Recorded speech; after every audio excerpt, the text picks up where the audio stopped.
Series of unfortunate events on Netflix will charm and delight. I don't want to oversell this new version of a series of unfortunate events, but I don't know how not to. Everything that the movie version got wrong, this TV adaptation gets right.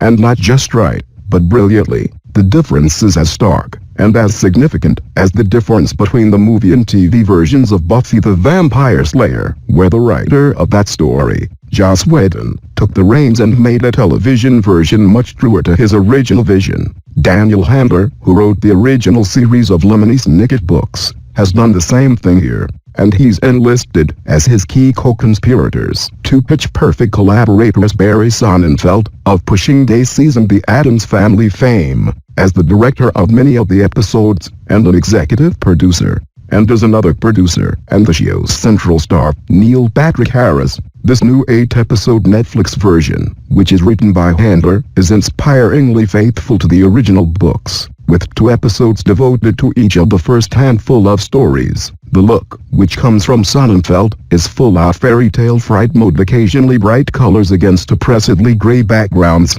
aptly reflecting the mood of the stories. And these are sad, sad stories indeed. The narrative begins with 3 children being told their parents have died in a fire that burned down the family home, and goes downhill from there. These stories are cracklingly intelligent and delightfully droll, and occasionally, surprisingly, laugh-out-loud funny. They're also so dark. They come with a warning attached not just at the start, but throughout. In the books, these warnings are delivered by the alleged author, Lemony Snicket. He delivers the same deadpan warnings in the TV version, too, but for TV, Lemony Snicket appears throughout as a pessimistic, gloom and doom on-screen narrator, sort of a modern-day cross between Rod Serling and Eeyore.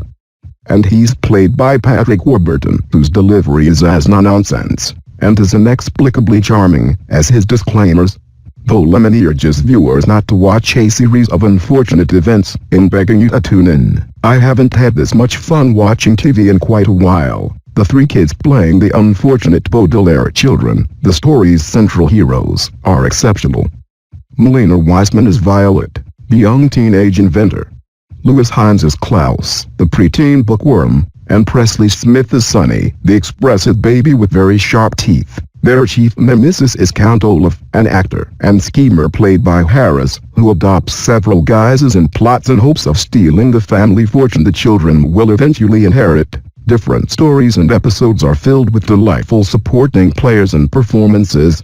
Alpha Woodard, as an easily frightened woman, has her most playful role in decades. Catherine O'Hara, as if Manvi, Joan Cusack, and others pop in and out, all having heaps of fun playing outrageous characters. No one has more fun, though, or is more outrageous, than Harris.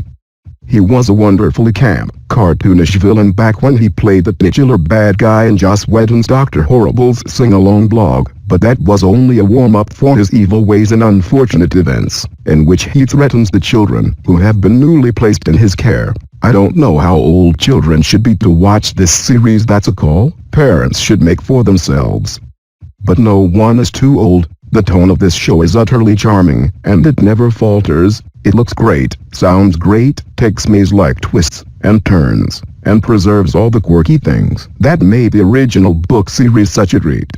Even the long discourses on proper grammar, and the deeply buried clues and puns, are here. Harris even sings the show's theme song, which changes each week to reflect the updated action, but always ends by encouraging viewers to look away.